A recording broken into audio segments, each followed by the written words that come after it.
Hey, Francis, I see you now. Good. You were just a circle before. Okay. I'm here. Yep.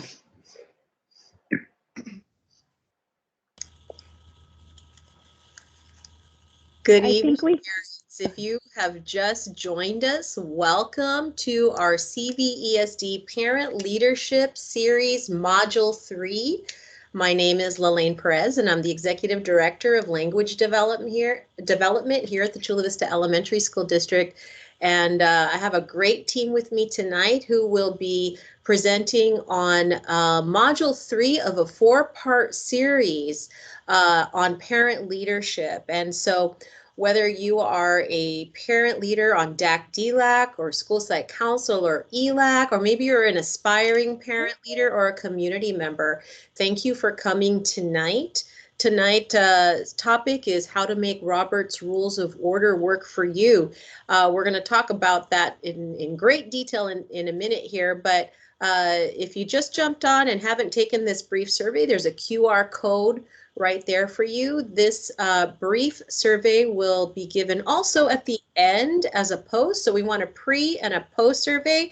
We want to know how these workshops are helping you gain a greater understanding on how to, be a more effective parent leader, how to run more effective and efficient meetings. And so please do that for us. Also, if you could place your name and your school and your role at your school in the chat, you can do that if you like. Certainly you don't need to, but we want to know who's here. We want to recognize you as well, and thank you for coming. All right, so I'm going to go ahead and move to the next slide. Again, Module 3 of a 4-part series, Getting It Done, How to Make Robert's Rules of Order Work for You. And it's my pleasure to share with you that this parent leadership series has been developed in collaboration with the Western Educational Equity Assistance Center. And we have some great partners with us tonight who are providing this series and this professional development to our parents free of charge to our school district. So we're very grateful for our partnership with them. And so I am going to be introducing Fernandez and Jeana Preston, who are the consultants, and they will be providing the bulk of this professional development for you tonight. But first, I would like to introduce you to Francis Miller, who is the Principal Analyst for WEAC, or the Western Educational Equity Assistance Center, who will share a little bit more about the organization and their role in supporting our schools and local agencies. So here's the next slide, and I'd like to introduce Miss Francis Miller. Go ahead, Francis. Okay, thank you, Dr. Perez. It's great to be here this evening for our Module 3 presentation, and I think your parents are really going to enjoy the presentation on Robert's Rules of Order.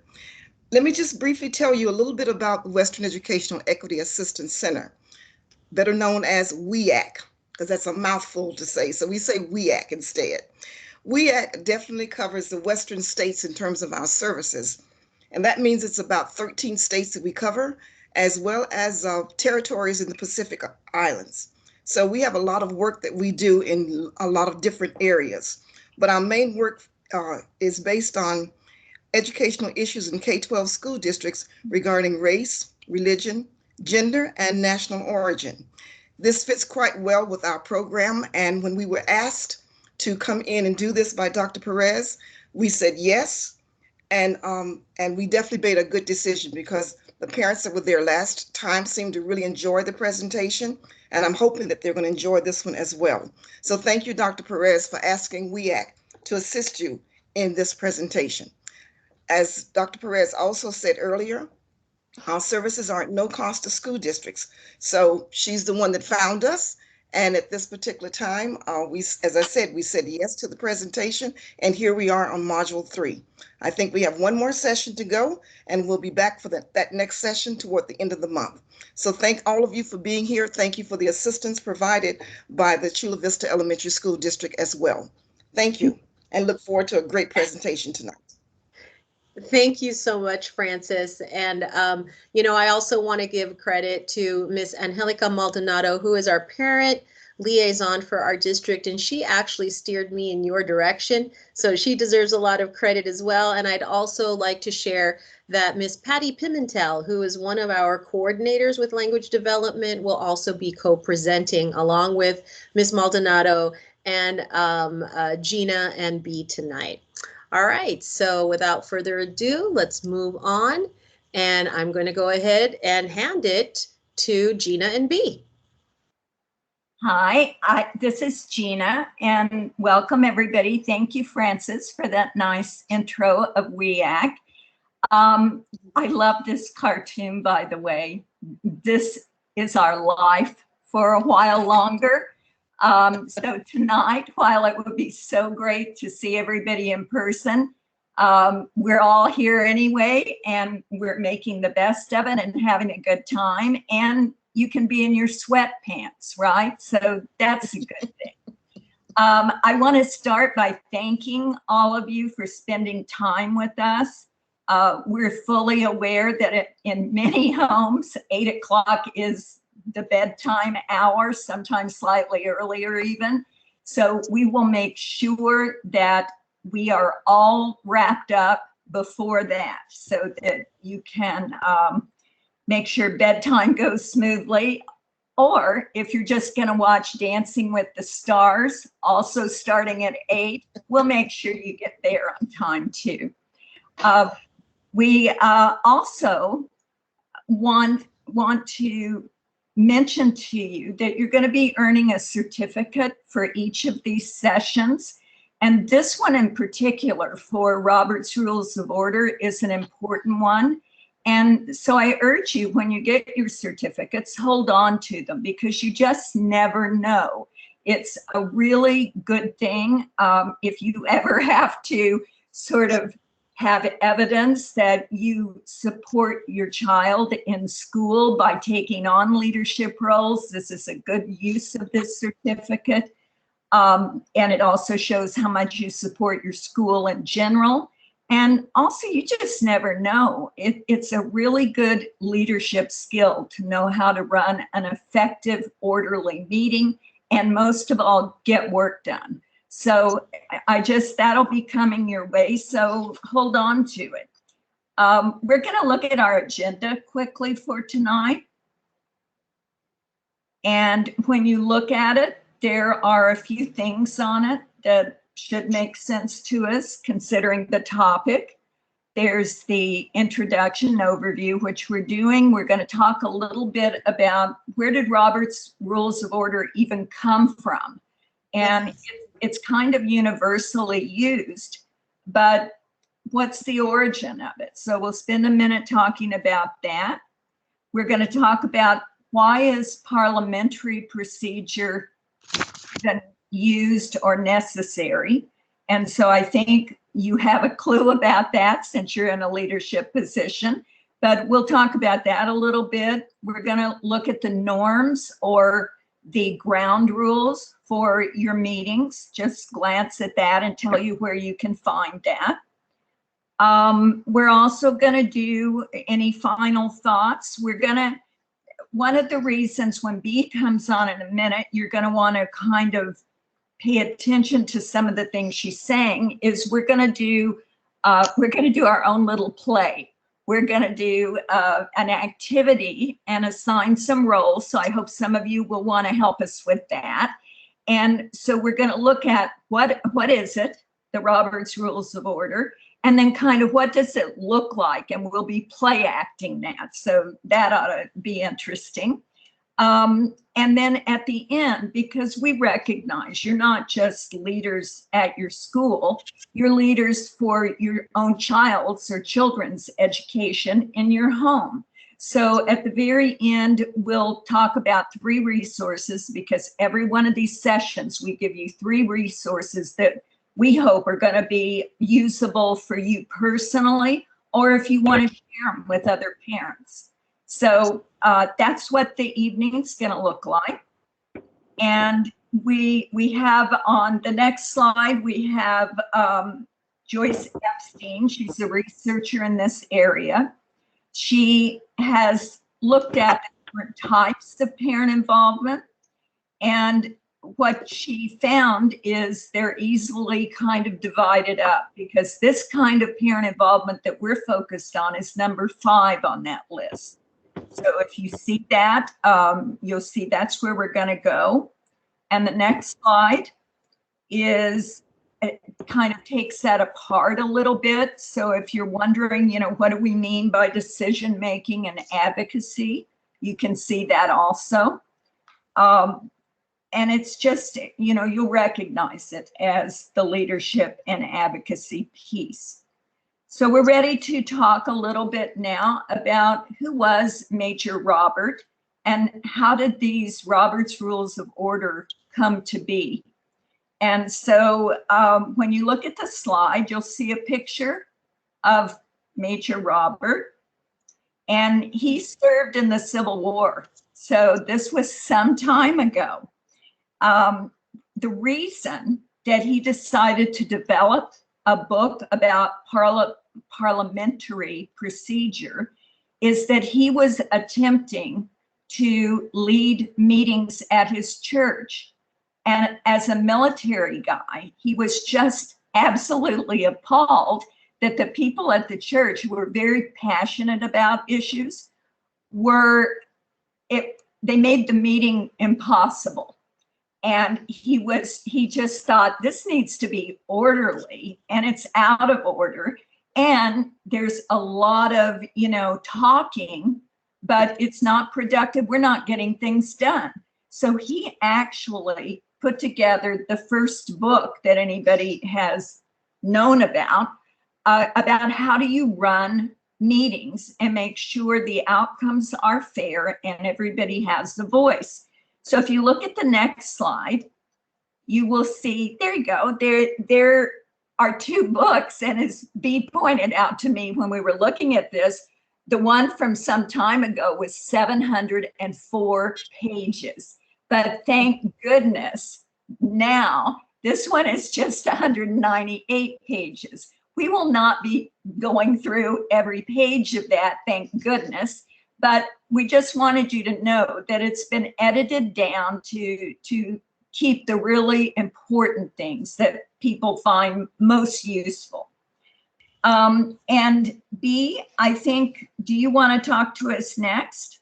Yes, thank you, Jeana. Good evening. Oh, hold on a second. Just a second, please. There we go.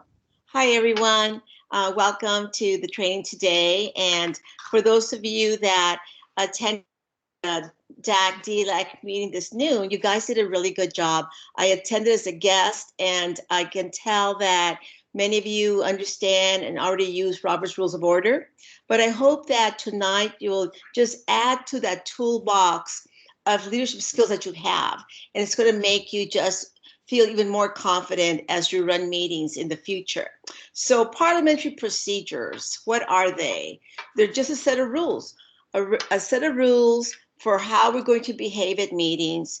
It allows everyone to be heard and to make decisions with respect and without any confusion. So the word parliamentary actually comes from England. You know, it's kind of nice to look up these facts as we shared to you about Army Major Roberts. But in this case, back in the 1560s, Parliament decided to have some rules for carrying on business. So that word we've had for so many years, parliamentary procedures, which makes us think that meetings still need some kind of structure. Next slide, please. So what are Robert's Rules of Order? First of all, 80% of all organizations use Robert's Rules as their parliamentary procedures. I found that very interesting because there are other groups that do not use voting as their method for making decisions. In fact, they use consensus, which is a different way of looking at meetings. But interestingly enough, 80% of all groups use Robert's Rules of Order or some form of that. And let's remember that we're always striving to use Robert Rules of Order as they are written in that one little book, but as long as close to them, to be okay. So again, they're just guidelines to run a meeting. It also makes your meetings be more effective because you have a form of structure to conduct the meeting, and that's very important. A structure for how you make motions, a structure for how you change them, a structure for how you discuss them, a structure in how you vote. All of those help us keep our meetings on task. And also, if you're going to be absent, it's good to know that no one is going to stack the deck and change that meeting, because Robert's Rules of Order states that the meetings will be run in the same manner every single time, no matter where you're at. And that's a very important point for some people that are very vocal or very involved in groups, but my gosh, if I don't go, then things are going to change. Well, Robert's Rules of Order gives us a confidence to know that the meeting will go as always in the same format. Okay, next slide, please. So there's basic stakes. There's basic rights here at stake. There's the rights of the majority to make decisions. There's the right of the minority to be heard. It's a very important piece. And also, individual members also have their rights in Robert's Rules of Order. Patty, could you go next slide, please? Or, I'm sorry, Elaine? I think Lonnie's doing it this time. So the rights of the minority, you have the right to be heard and to voice your dissent.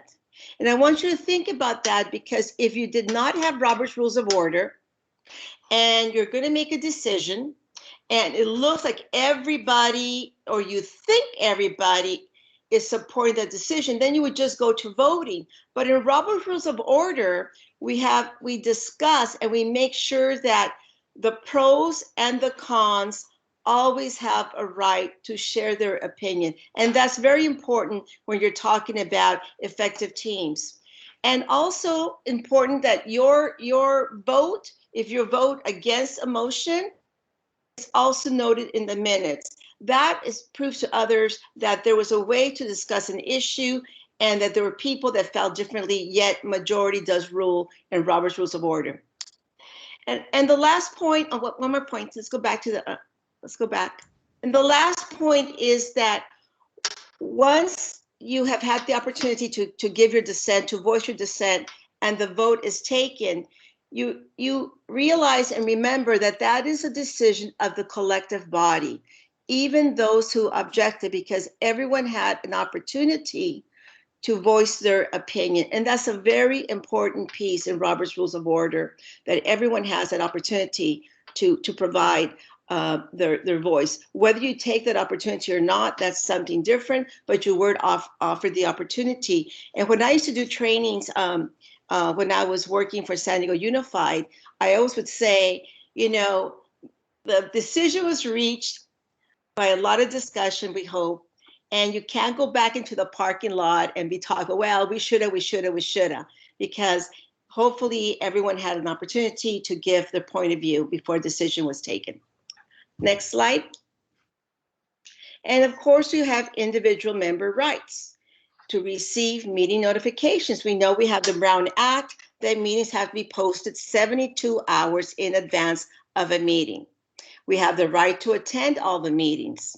They're open to the public, as well as this training is, or any other meeting that you have. There are certain cases where meetings are closed, but those are not the meetings that we deal with at the DAC or the DLAC. You also have the right as a member to introduce motions and to second a motion. You have the right to speak on agenda items after first seeking recognition of the chair. And that's a very important point in Robert's Rules of Order, that you have some way that you don't just blurt out when you want to share something, but that you direct your comment to the chair acknowledges you, and then you you share your comment, whatever your motion. That's very, very, very important piece. This kind of minimizes or stops back and forth talking and discussions. You direct your questions to the chair. And of course, as a member, individual member, you have the right to vote.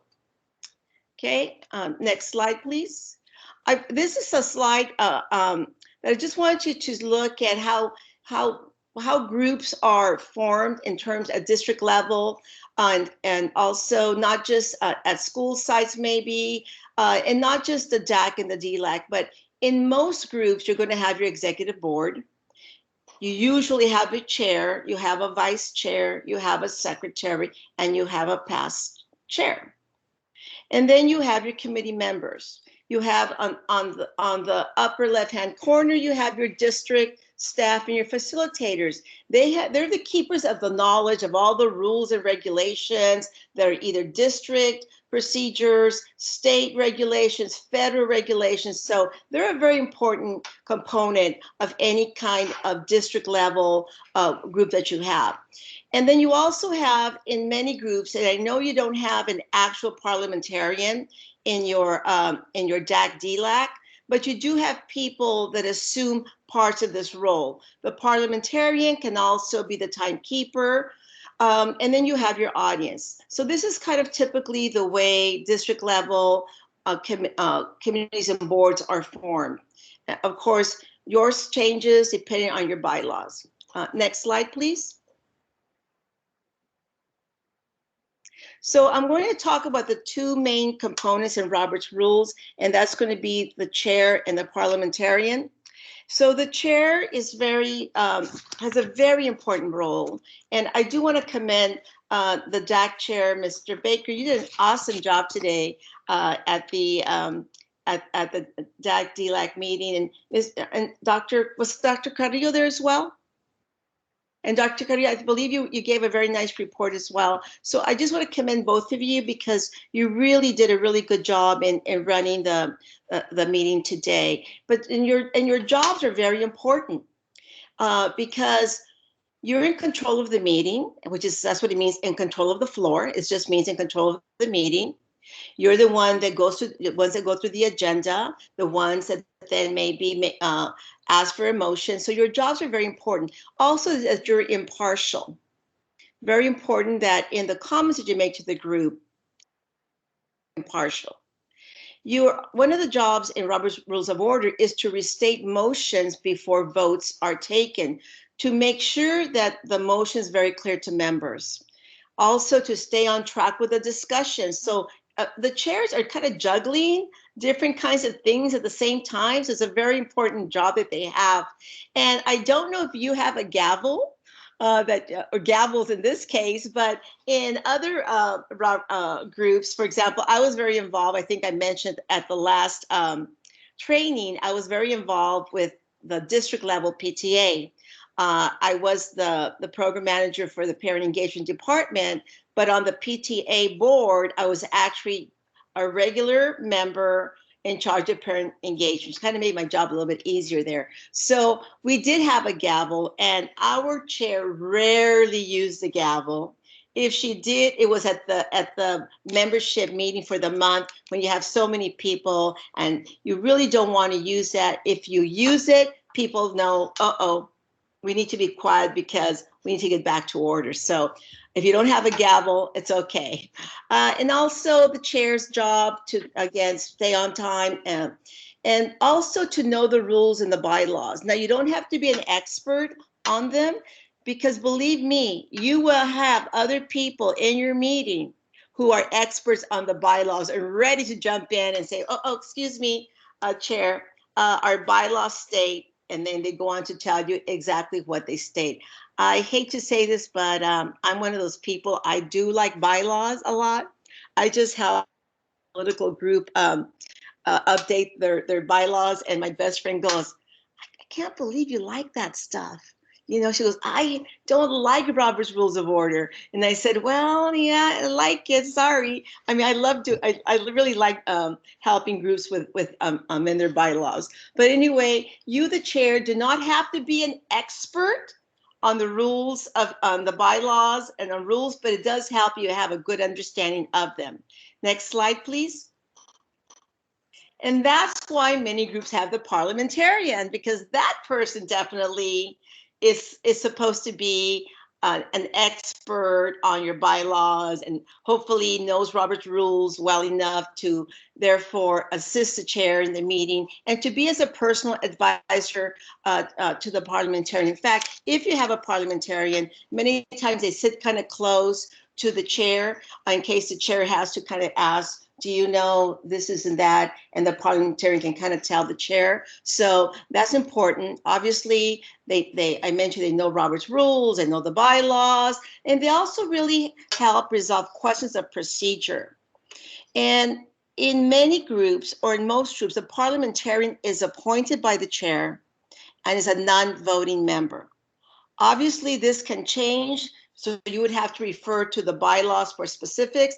And remember, we're not just talking about the bylaws for the DAC and DLAC. We're also talking about SSC. We're talking about ELAC. We're talking about PTA, PTO, parent-teacher groups, any group that you're, even community groups that you work with, okay? Your bylaws would actually indicate whether or not you have a parliamentarian. One reason for not electing the parliamentarian is that they usually also go to your executive board meetings.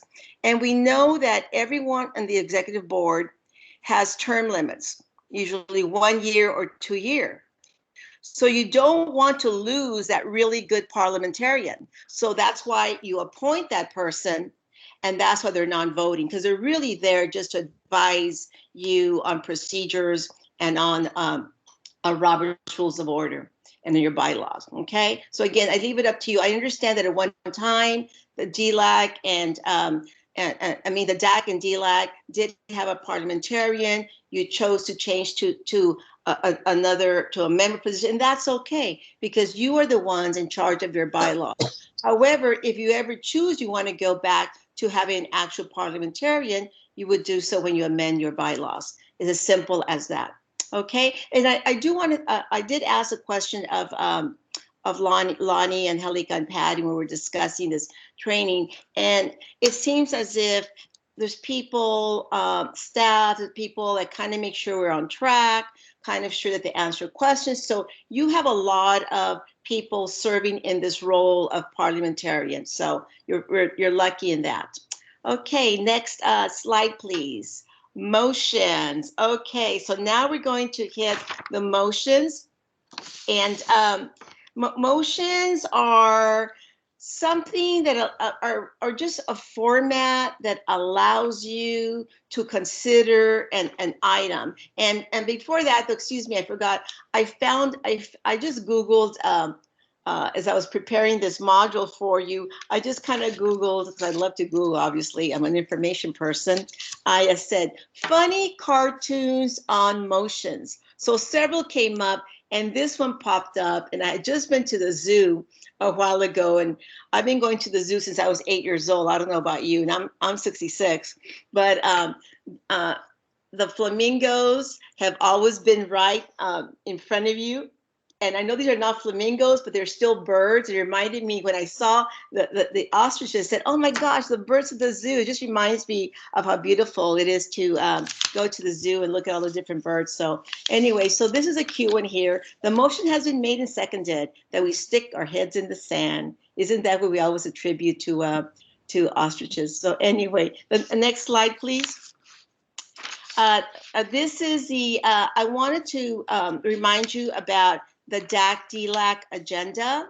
And normally you have your meetings called to order, and normally that's when you check for quorum, you make a motion to approve the agenda, and you make a motion to approve the minutes. But the Chula Vista DAC and DLAC is really smart. With Zoom meetings, they move that part to right before new business. That was really smart to give people enough time to get them to meet quorum. So you still have to always make a motion to approve the agenda. You also have to make a motion to approve the minutes. So those are all things that are very important in any kind of an agenda that uses Robert's Rules of Order. And in adjournment, it's a motion made and you need quorum, obviously, to close the meeting. I want to make that point very clear in Robert's Rules of Order. You just make the motion to adjourn. And the next slide, please. Quorum. Okay, next point. So we know that we need 47 members present to meet quorum for all official business. Next point.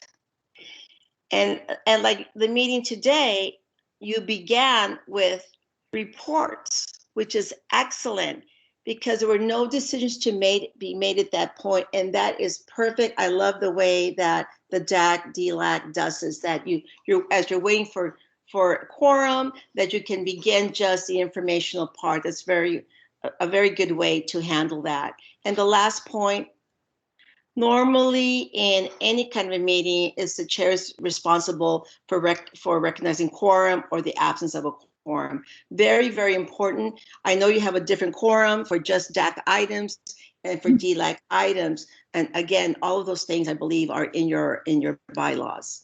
Okay, next slide. The motions, back to the motions again. The motion is you introduce an item to your members. You want them to consider it, and you want to recommend for them to act upon it, to vote or not vote on it.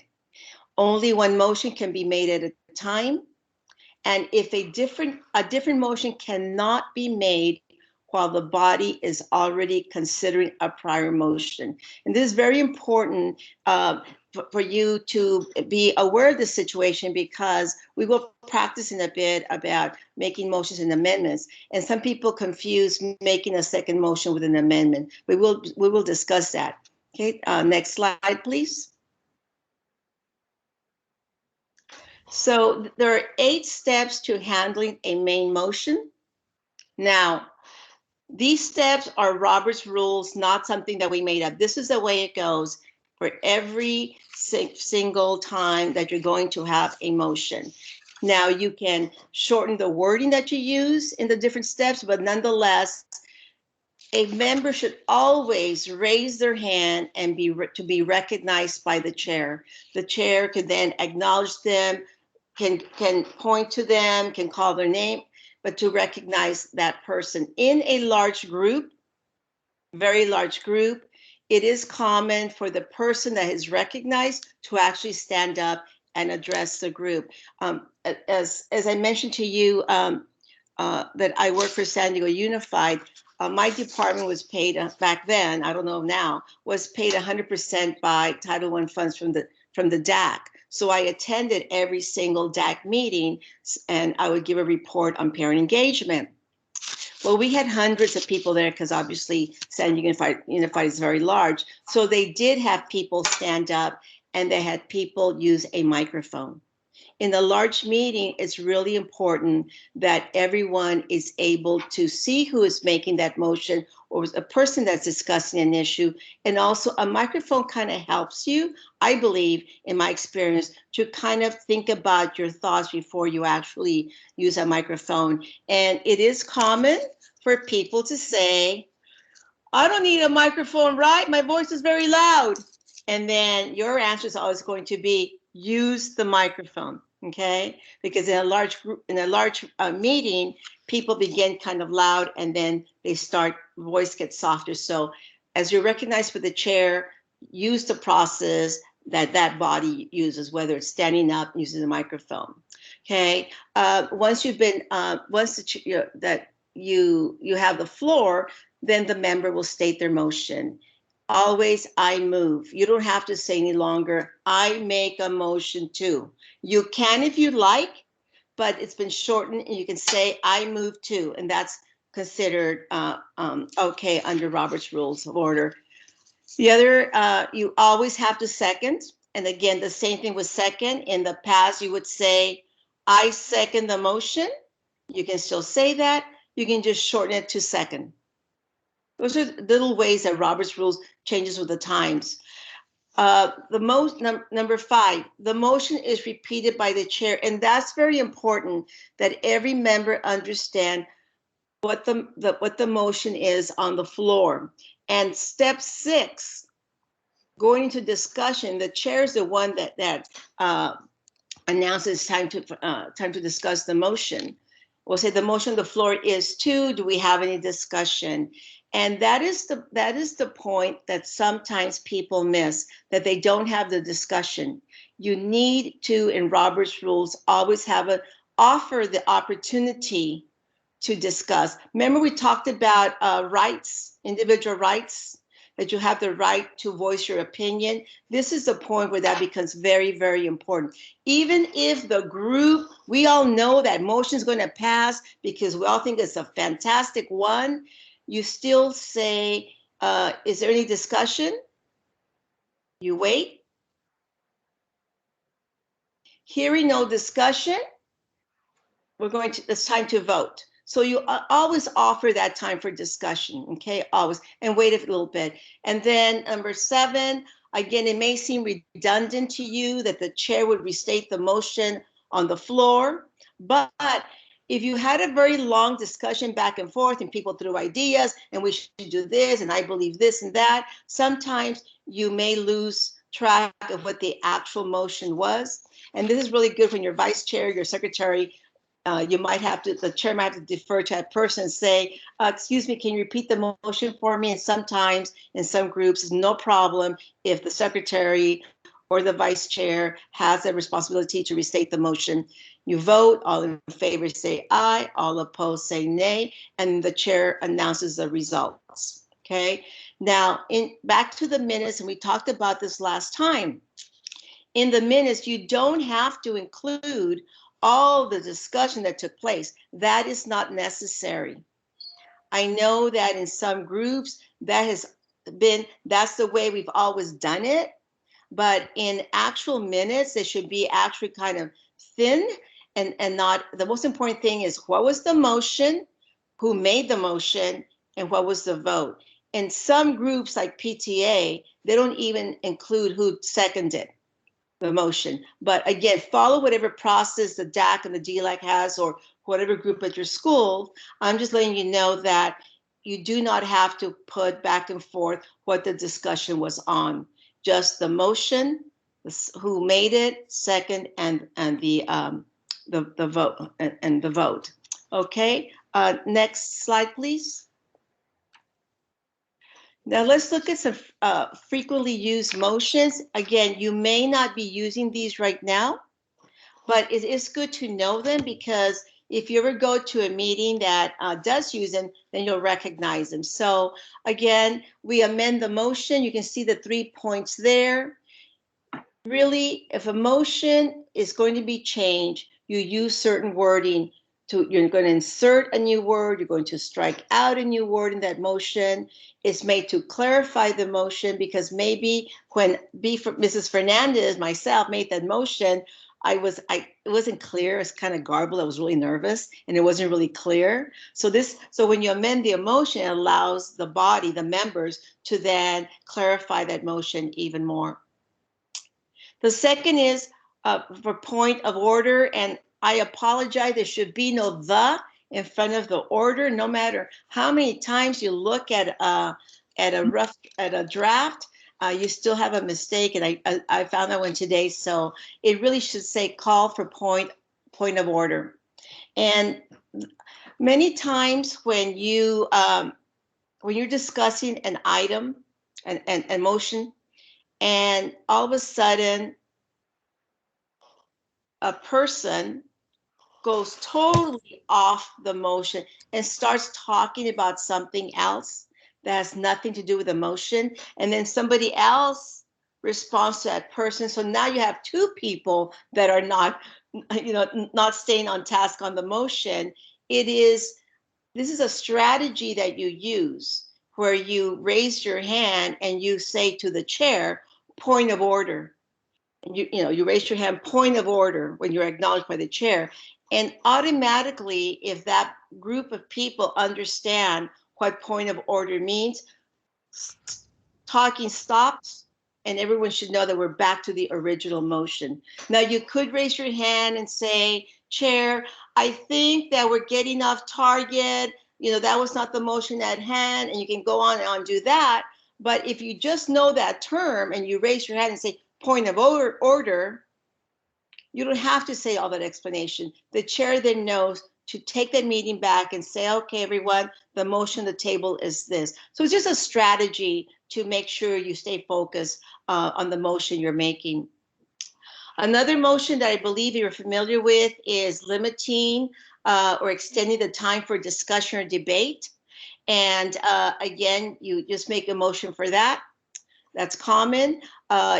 If a discussion is going on and on and on, and the chair or your procedures did not set a time for discussing an item, then it's okay for someone to raise their hand and make a motion to limit the debate or close the debate. Those are all strategies you can use. And of course, the last one, item 4, table the agenda item. There's a lot of reasons why that you would table an agenda item. The one that I'm most common with, 2 more that I'm more familiar with. The first reason is you've just run out of time for that meeting, okay? It's almost close to 8 o'clock.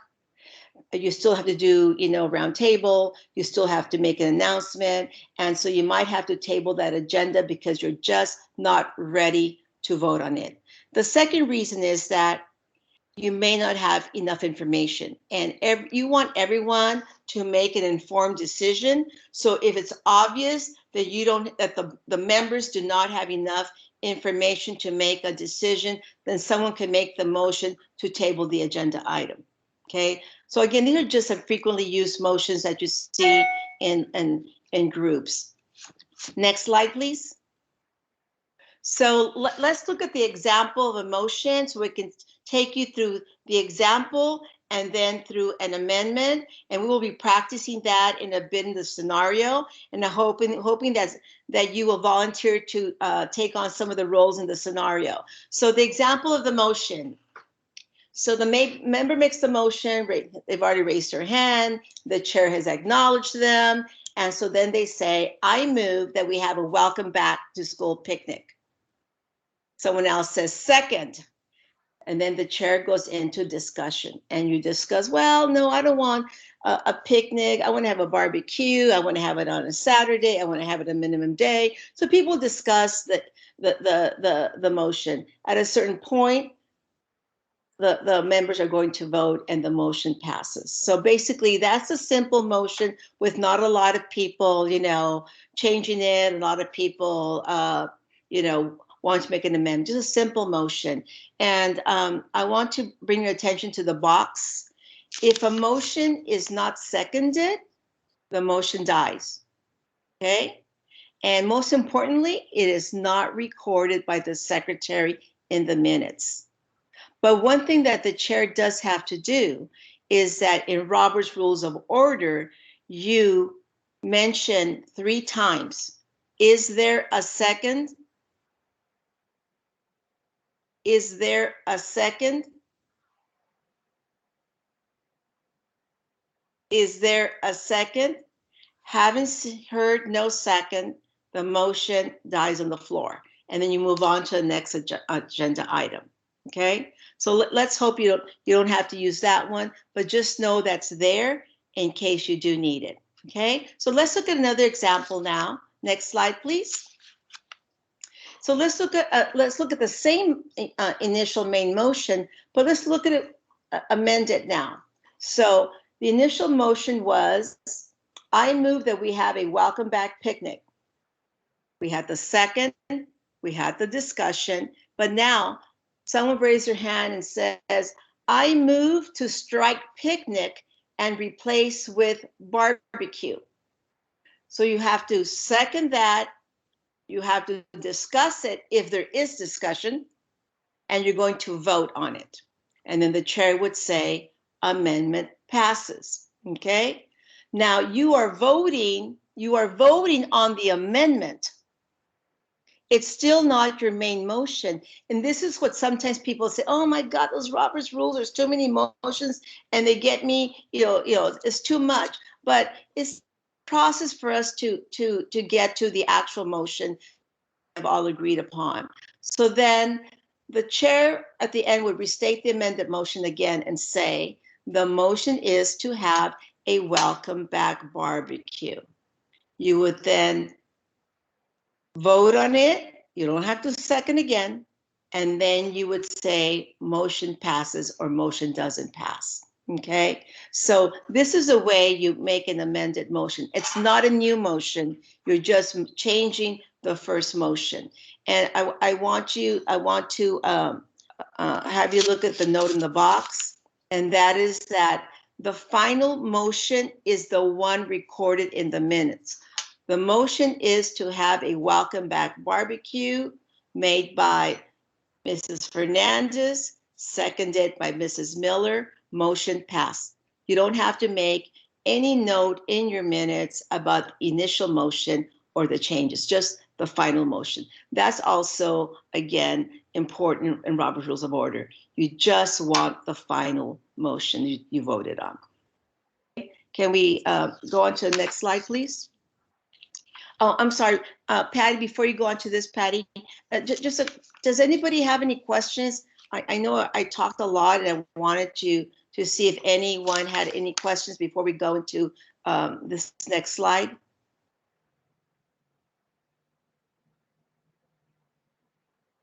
I'm going to do the Robert's Rules. Does anybody have any questions? Does anybody have any questions? Okay, so, but you know what? You will have an opportunity later when we debrief the scenario. So if you have a kind of question that's still hanging in there, you'll have another opportunity to ask that or ask for clarification. Okay, Patty, your turn, Patty. Okay, thank you, Bea, for giving all that great information about Robert's Rules. You make it much more clear. Okay, we're going to do a little bit of quick check for understanding with a true or false. So we have two statements here, and if you put a T or an F, the first one is, all motions must have a second in order to move to a discussion. So a T or an F for that.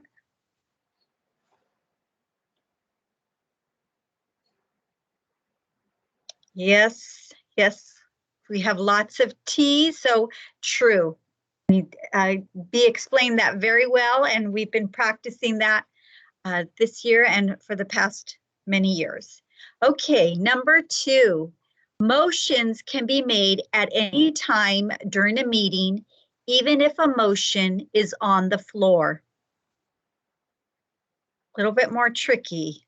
Motions can be made at any time during a meeting, even if a motion is on the floor. So we have a lot of F's there, and that would be false. Am I correct? I'm still learning Robert's Rules too.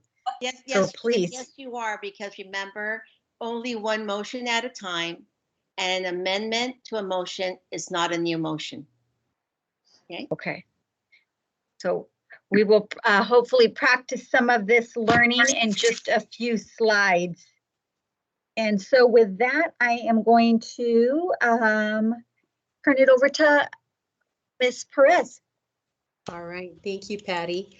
So a couple of just reminders, and I think we all do a very good job of this, is that during, these very important meetings, it's important that we keep calm and keep our cool, right? And so a couple of points to remember: personal remarks in a debate are always out of order. And, we always have to think of the actual issue and not take things personally. And I know that sometimes that can be very difficult, but we have to separate that. And again, point number 2, or the second point, debate the motions and not the motives that people may have behind them. Again, we have to keep as professional as possible and try not to take things personally or assume anything. And then, of course, the debate must be directed to the principles and not the personalities. And so I have to say that in my experience as a former principal, You know, whenever I have run or been in school site council or PTA meetings, for the most part, they are very professional. But have I seen instances where, you know, things can become a little bit emotional? Absolutely, because we're all human and we all are very passionate about certain topics. But it's very important, again, to remember to separate that. And we know that it can be hard, but again, that's why we have our Robert's Rules of Order. Also, appropriate meeting conduct, the Robert's Rules of Order way. And I think today at our DAC-DLAC meeting, our parents did a really great job with this. When speaking, say your name, the school you represent, and if you are the alternate. And I think for the parents that did make motions today, I do remember hearing them say their name, their role, and what school they represented. At large meetings, you should stand so everyone can see who is speaking. Obviously, you know, we are right now still virtual, and so that's not necessary. You certainly can stand in your own home if you want to, but in-person meetings, I do remember individuals standing so that everyone can recognize them and hear them.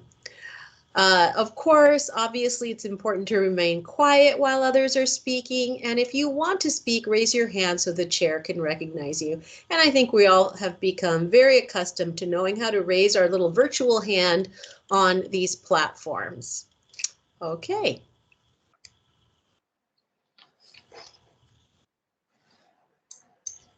So thank you, Lonnie. This is Jeana, and we're going to actually do a little play acting for a few minutes because B has talked about what Robert's Rules of Order mean, how they should unfold during a meeting. And now we're going to take a look at a scenario, and it's going to be a situation which is going to show us what does it look like when you're doing it. Some of you are really, really experienced with this, like Mr. Baker and others. And for some of you, it may be that you haven't attended a lot of meetings that use Robert's Rules of Order. So it's kind of, I think, fun to look at a scenario and assign roles and kind of see what it looks like. We have on the screen the scenario, and I'm going to come back in a minute and read that top part, which is kind of our situation. But in the middle, you'll notice that at this particular meeting, there are 12 parents in attendance, and then you have the players.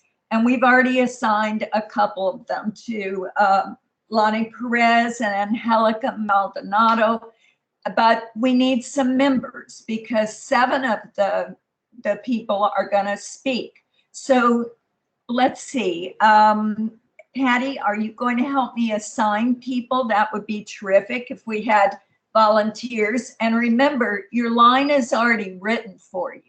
And I will announce, you know, okay, member 2 or the chair. So you'll get tipped off before it's your time to say anything. So Patty, I'll let you do that. Thank you, Jeana. Yes, we have 2 volunteers already. Thank you so much. So Ms. Melody Rodriguez will be member 1 and Mr. Luis Chavez, member 2. So we need 3 more volunteers who will read the lines for this scenario. Do we have 3 more parent leaders willing to participate? Okay, Monica is member 3. Stephanie, member 4. And let's see.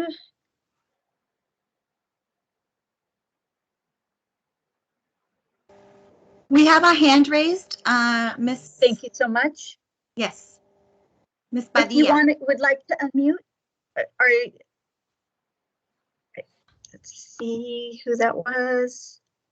Katia Padilla. Okay, Miss Doctora Padilla, right? Mhm. And then Same. member 5. Okay, thank you. Great. So we're all good to go. And Patty, if you could go to the next slide, because before we do this, we're going to take a look at just review a tiny bit what we went over with B a minute ago. If you look on the left side of your screen, there's a box that talks about the steps she just mentioned to us. And then on the right side is what people might actually say. So when I go through the 8 points, if you want to look on the right side, then you'll see what's actually said at a meeting. So remember, be mentioned at a big meeting, you would actually rise if you wanted to speak, and you would get the chair's attention. You'd probably raise your hand, and as you see on the right side, the chair would call on you by, excuse me, by name. Then the chair would recognize you. The member then would make a motion. So he or she might say, I move to, and then another member, remember, would have to second it, or as B pointed out, it just dies. So then we would wait to see if there was a second. So somebody perhaps would say second. Then the chair would state the motion, and they might say it is moved and seconded to, and then they'd let everybody know again what it was. Then the chair would open a debate. And debates are generally, you have one person speaking in favor, followed by somebody who's against the motion. So you have a pro and a con, and you go back and forth till generally either no one has anything to say or you're out of time, because you may have said, like 10 minutes for total for discussion, and your timekeeper's letting you know that time is up. The chair then will put it to a vote, and generally we would say aye if we like the motion, or nay if we're opposed, and then the chair gives you the result. Okay, so all of that's read out and done so that we can have it for the minutes and it's official. And so Patty, if you could go back to the first slide where we had the roles, where you were assigning them, the one right before. I'm going to read to you from the scenario, from the slide before. It's at the top. So I'm going to set the stage for our little play. So here's what's happening. At last month's parent group meeting, a motion to have a Halloween carnival was approved. However, there was not sufficient time to discuss all the details of the Halloween carnival. At today's meeting, on the agenda under unfinished business is the item, and the item's called mandatory Halloween costumes. The chair knows this will be a controversial agenda item. So now, Patty, we're going to skip over that slide that we just looked at, which is slide 30, and we're going to go straight to our lines. And I'm going to, as each person that's been assigned either to be a chair or a parliamentarian or a member speaks, I'm going to say, like for the first one, chair, and then the person who's playing the chair will say this, and when she's done, I'll say member one, and whoever member one is will say that sentence, okay? So we can all keep up with where we are. So we're going to start with Ms. Perez, and so chair. The next agenda item is mandatory Halloween costumes at the carnival. Do I have a motion? Okay. I move to make it mandatory that all attendees wear Halloween costumes. Parliamentarian. I second the motion. Chair. Do you want to speak to your motion? Member one. Yes, after this year and a half of the pandemic, we need to have fun at the Halloween carnival. I think it will be very festive if everyone wears costumes. We need this. Chair, A motion is on the floor. According to our procedures, we have 15 total minutes to discuss this item.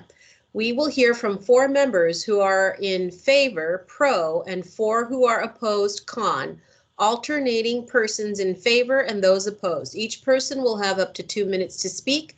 Parliamentarian, can you please be the timekeeper? okay, next slide, please. Yes, I will signal you with the red card when your 2 minutes are up. Chair, Member 3, I see your hand is up. Can you please stand? Thank you. Member 3, I am in favor of this motion, but I have an idea.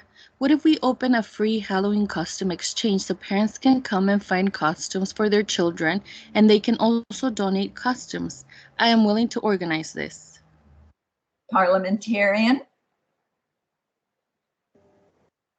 Excuse me, member 3, this is not irrelevant to the motion on the floor.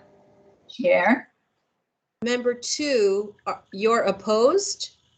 Okay, please stand. Please. Member 2, Everyone, sorry. Yes, I am concerned that not everyone celebrates Halloween and they should be able to come to the carnival not wearing costumes. Also, not everyone can afford to buy a costume. Plus, I don't like the word mandatory, reminds me of politics. next slide.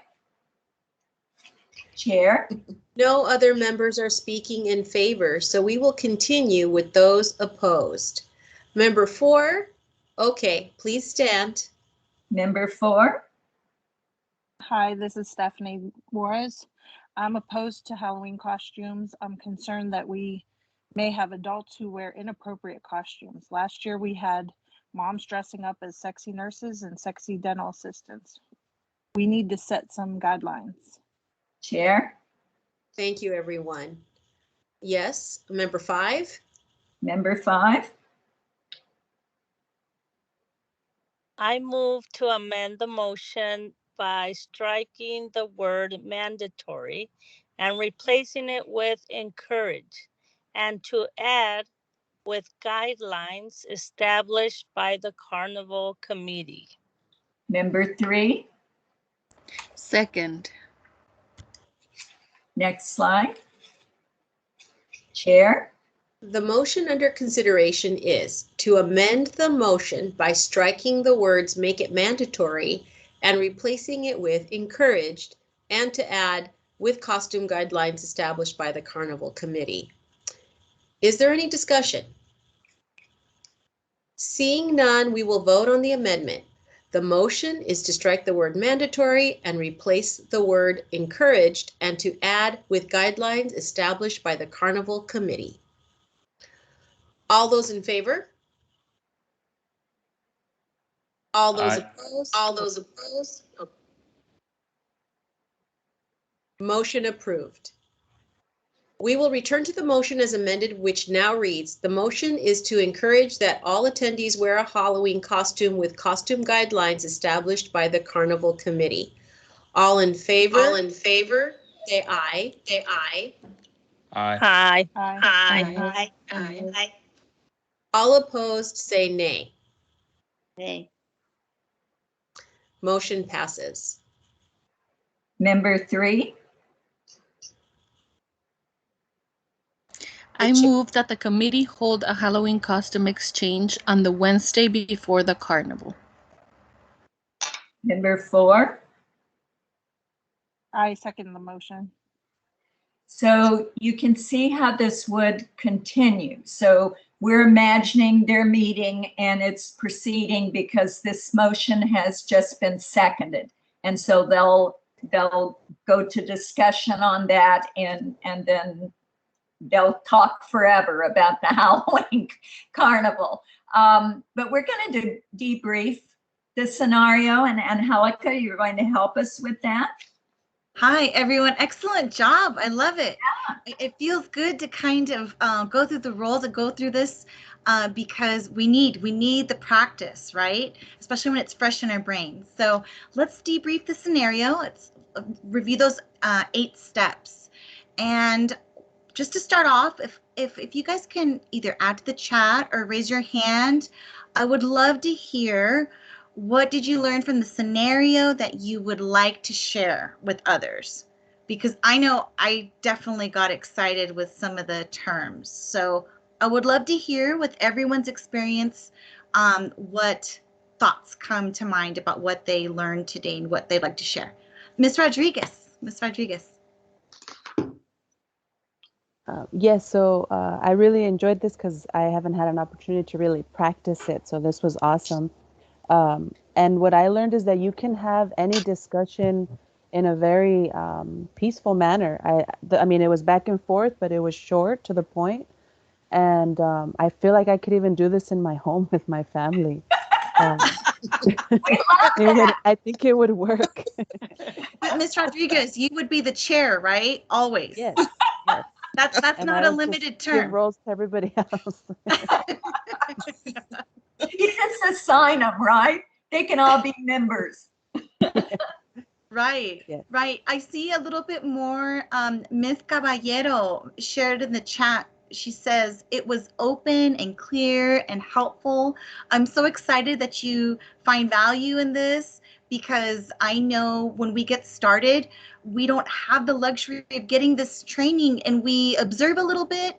We don't really have maybe a mastery, and it's okay to get started and to learn and to refine. I'm still refining. I'm learning a lot, just as we all are here. I can, Ms. Pimentel's nodding her head, because sometimes we're so focused on different roles. And I think this is a really great thing for us to not be scared of, and do what we just did today. Really practice it. And I'm glad that Ms. Rodriguez feels like, okay, I get, like, this is really going to keep things moving forward in a smooth, respectful fashion. Oh, we have another comment here by Mr. Chavez. He says, I have a better understanding of discussions and the process to amend a motion. Love it. Because I want you not only to feel comfortable at a meeting and to anticipate, but I also want you, as parent rock stars and our parent leaders, and even to parents who are attending their first meeting, we want the goal for you to be able to advocate, to form and inform, be passionate about what you learn, and then to advocate, to take action and be effective. So thank you so much, Ms. Jeana, Ms. B, because and Ms. Perez and Ms. Pimentel, because this really makes me understand how this all comes together. But you know what? We have to inform ourselves. We really have to take it upon ourselves to keep reading this over and over. So thank you so much, everyone, for contributing. I want to make sure that no one else has anything to share. Any other thoughts? Yes, one more, Angelica. And this is for Melody, particularly, and any other people who are listening and interested in this particular piece. At the next training, we're going to talk about communication, and we're going to actually do this sort of thing with 2 ways to solve problems. And the first will be, how do you solve a problem if it's just yourself and another person, but something's happened, you need to clear it up and solve it. And the second one that I think will be of interest to you, really with your family, is how do you work through with a group solving an issue or a problem? Like 2 of the kids are not getting ready on time and it's making everybody late. It can be anything. I've actually used that with my daughter when she was in college and having terrible problems with her roommates and couldn't sort it out. And there was just all this jumble of information. And I finally said, let's sit down and think about this in an organized way. What do we know already? What do we still need to know? Other information. Anyway, we're going to work through it. And I think actually that will really be of value because I've used it at work and I've used it at home. So anyway, thank you. Thank you, Ms. Jeana. I want to make sure that I acknowledge Ms. Fernandez has a comment, and also we have a comment from the Spanish session. Angelica, why don't you take the parent first, please? Sure. I'll let the interpreters, Ms. Mayela or the interpreter on staff, interpret, or I'm happy to do it. Estoy interpretando. Dime, Angelica, tell me. Oh, Miss Madeline Vega Ramos shared her thought. And before I interpret, I wanted to make sure that you had. That she me encantó que cualquier okay. That she loved this because every leader needs to know all these rules so that they can organize the next steps in any meeting. Also at home. Thank you. Thank you so much. My first reaction is to want to interpret something, but I want to make sure that I leave it to the experts and let them do their amazing jobs. And then Miss Katia Padilla shared, I'm sorry, Mayela, I'll let you interpret. Miss Katia Padilla shared that you made everything seem so easy. That's what Miss Padilla said. Yes, thank you so much, Mayela. So you guys, I know that sometimes you don't see our interpreters who are in a separate session, but they are amazing, and we want to make sure and respect the procedure and the process, and that we all appreciate their efforts. And I appreciate everyone's contribution. Ms. Fernandez, did you want to add to that? Yes, I did want to make just 2 points, and that is that when you are doing the pros and the cons, you can only speak one time. In other words, let's say you say your pro statement, and then someone else, there's no one else saying a pro statement. You can't go and repeat yourself again, and you cannot make a second statement. Each member has one opportunity to do a pro or a con. That is to allow other people to be able to share their opinion. Also, the other point I want to make is that, actually there's 3 points. The second point is that if you have the pros and there are no more pros, then you continue with the cons. So let's say you said 4 pros, 4 cons. And after 2 pros, there are no more comments. Well, the cons still get their 4 opportunities to make their comment and try to sway the members, okay? And my last point is that normally many groups, they have their bylaws, and then they have a separate document that is their procedures. So in their procedures, that's where they might write down how they're going to handle a debate of that way. Though some people put in the bylaws, and that's okay as well. It just makes your bylaws really long. But in my political group that I belong to, we have our bylaws and we have our procedures kind of separate that kind of guide us, especially when we're making decisions. So just those kind of points. And I do want to thank the parents that said that you really like the opportunity of practicing it. And, you know, the more you practice, the more comfortable you would become in speaking in a group. And believe me, when I started this job in 1989, a long time ago, and the first time I had to stand in front of 30 parents and do a workshop, I was like nervous as they come. But by the end of my career, after having done that for groups of 50, 100, 300, it became easier. The same thing with you. The more you practice something, so the more you will become comfortable. You actually, what's called, you expand your comfort zone every time you take that risk of trying something new.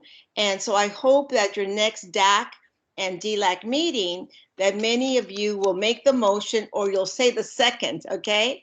That'll be a proof that I've done my job. So thank you so much, parents.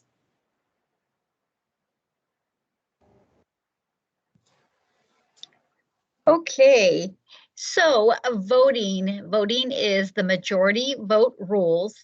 And typically for those meetings that follow Robert's rules, such as our DAC, DLAC meetings, there are 3 types of voting. the ballot vote, the voice vote or oral or show of hands also, and a roll call vote. So that first one is using a ballot. That is something we use when we have our DAC, DLAC elections. We, in past years, a paper pencil ballot. Now we are using a digital ballot. And then the voice vote or show of hands, where the chair would say all in favor, say A, all opposed, nay. When we approve our DAC, DLAC minutes and agenda, this would be the model that we are following. Also, when we have our approval of the multilingual English learner master plan with revisions, it would be using that format. And then the last, the roll call vote, is where the secretary goes through the roll of each participant in that particular committee and has them record the members' vote. So a yay or nay on that. So we use the two ballot and the voice ballot. Okay, and moving on, next is Lonnie. Okay, so taking a look at our meeting expectations or norms, many of you that often attend meetings, whether at your workplace or again in an organization that you belong to, are probably familiar with meeting norms. And so they exist so that we can create that atmosphere where our thoughts and perspectives can be openly shared. And so here are the 7 meeting norms for DAC, DLAC. And again, you may have your own in whatever organization that you are involved with. And a lot of times the organization will create them together during the very first meeting. So 1, start and end on time. We want to respect everybody's time. We are all here as either busy parents, working parents, we have lots of busy schedules, and so we need to respect our time. And so a lot of times we will start our meetings on time, even if everybody's not there, because we want to honor the people that are there. And so it's really important that we start and end on time, that we treat everyone with respect, that we are concise and brief with comments. I think all of us have been in a meeting where that one individual goes on and on and on and on and on. And so being concise and brief with comments is very important. And that's why I really appreciate that B shared that members that are stating, they're pro or they're con, they get one chance to say it. They don't need to say it again and again, right? So that would be something, in your organization that you may want to bring up if that seems to be an issue where people are, discussing the item at great length and saying the same thing over and over again. Number 4, let others finish their comments without interruption. That's extremely important. That shows respect. Express disagreement in terms of the ideas and issues and do not focus on the individuals. Again, making sure that we are not focusing on the person and that we don't take things personally. We're debating the idea, the issue, the item. We are listening to understand. This is really, really important, to listen, to understand, and you're not waiting just until the other person is done so that you can state your case. Really listen to understand, and that helps build relationship, and it helps you understand another individual's perspective. And then always assume positive intent. All right?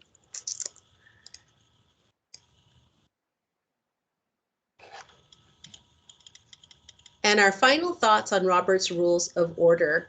The most effective meetings are short and efficient and are conducted without controversy. I think everybody appreciates when meetings actually end early, right? And we're hoping that we could even do that tonight. And of course, other final thoughts, the use of a detailed agenda And that's what we provide at all of our DAC-DLAC meetings. If you're involved again in school site council or ELAC or a team meeting, having an agenda is critical, sticking to that agenda. And of course, Robert's Rules of Order help maintain order and guarantee that impartiality. And in the box, want to point out, no meeting will be fully executed according to the book, but the closer you get, the better you will be. Remember, the book, the original book, was over 700 pages long. It was condensed to 198, still way too long for me. But again, the closer we get to following, these rules, the better we'll get. We'll be able to have more effective and efficient meetings where everyone is happy. Thank you, Lonnie. So this is a statement early on that I mentioned to you that would appear at the very end of our presentation. I think anytime you're learning something, you have to ask kind of, so what, or why bother? Well, this is exactly what Major Robert was getting at. Because remember, we said in the beginning, he was trying to deal with a church group that was very, very emotional, had a lot of opinions. And it turns out if you're arguing, it stops everything. And if you're discussing, it moves you forward. But the point is too, this is the biggest one. We follow a process so that decisions are not made by the person with the loudest voice in the room or by the person who talks the most. So it is an attempt to be orderly, make sure everybody has a voice, and to make decisions in an appropriate way. And I know, as somebody was saying a minute ago, we've all had this happen in a committee meeting or gathering where somebody just talks everybody into the ground. And so everybody else goes, oh, okay, let's just do that. So this kind of procedure helps us avoid that situation, because then when that happens, you walk away not feeling good about the process and what happened or wanting to be part of it. So I really like that statement. We're going to look now at the three pieces I mentioned earlier that are here, the home learning pieces. And I should tell you that the district is making available a packet for you. It doesn't have every slide, but it has some that we felt were really important that you might actually want to print or ask your school office to print for you, so you could have them to use in whatever way you choose. So these definitely are in there, and some of the other major slides are in there. And of course, if there's ever a slide you want, I'm sure that any of the people at the district would make it possible for you to have a copy of one slide if you really wanted it and it wasn't in the packet. So the first one of these, if you want to look at it, I love this. This is your cheat sheet. It's everything on one page. It's how to move forward. It's just a little tiny version of Robert's Rules of Order. And how proud would Major Robert be to know that we got it down to one page? Anyway, just kidding. Anyhow, this is for you to have and use. You can take it to meetings with you. You can give it to other parents in your groups, however you would like to use it. And the next one is something I really like. These are not things that you don't already know. I'm pretty sure most of you know all of them or most of them, but it's just nice from time to time to be reminded about what our children need from adults in their lives. So these are just 8 things that maybe you'll look at and remember. Like, I love number 3, it's boundaries and expectations, because some parents get really worried about setting boundaries for kids, and we're not doing children a favor when we don't communicate to them. Okay, yes, there are boundaries you may not cross, and we also expect certain things. But many of these things, it's just kind of nice to read over it. So you have that to take with you. And the very last one is something that I think is useful. This is called Thanks for Contributing to the Education of Your Child. And that's why we're giving it to you tonight, certainly, along with a certificate. But we thought it might be helpful. I've seen these posted in the offices of schools. I realize everything's virtual and we're not actually in the school building much, but one day we will be, and it would be great to see this on a bulletin board where parents have things posted for them. Or if you want to use it just to thank people who have volunteered or done something really great, and you just want to give it to them. So we wanted to give that to you also. So those are your 3 pieces to take home with you. Thank you, Jeana. And we're almost there. Just a couple more, 2 more slides, I believe. If you can please either use your camera to take a picture of this QR code, it will direct you to a 1 question exit survey, or you can click on that last link in the meeting chat. It is just 1 question. Once you're there, it'll take you 30 seconds to complete.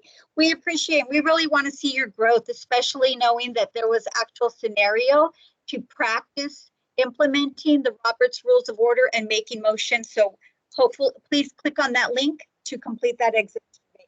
And I'm going to turn it over to Ms. Angelica.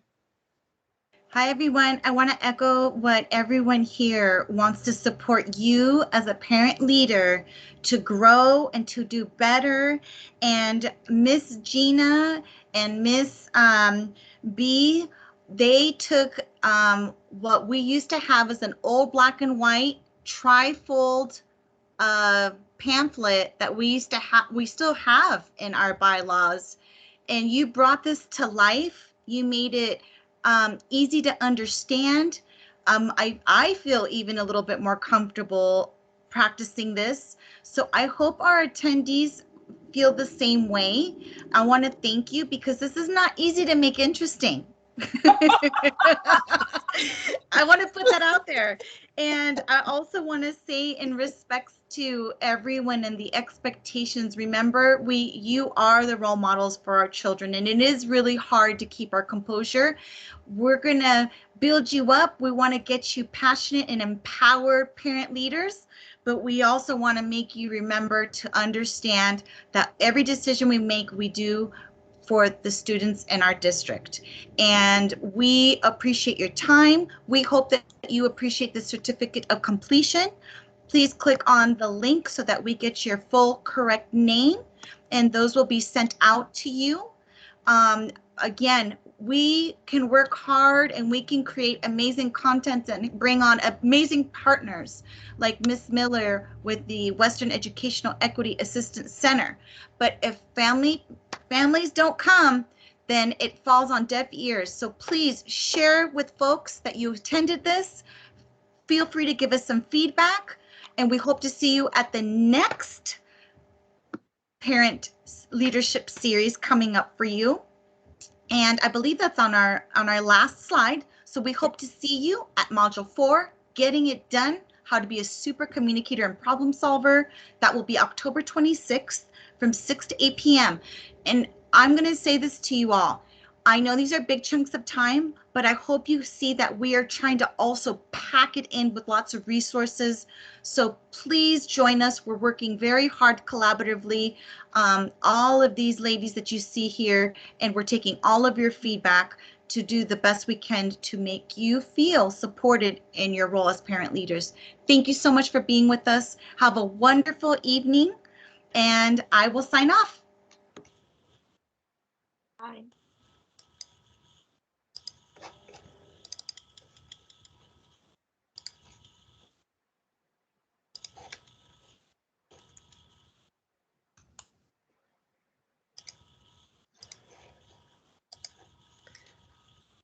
Thank you, everyone. Have a wonderful evening, and thank you for attending. We appreciate your participation. Thank you, Ms. Perez. Thank you. Thank you, everyone.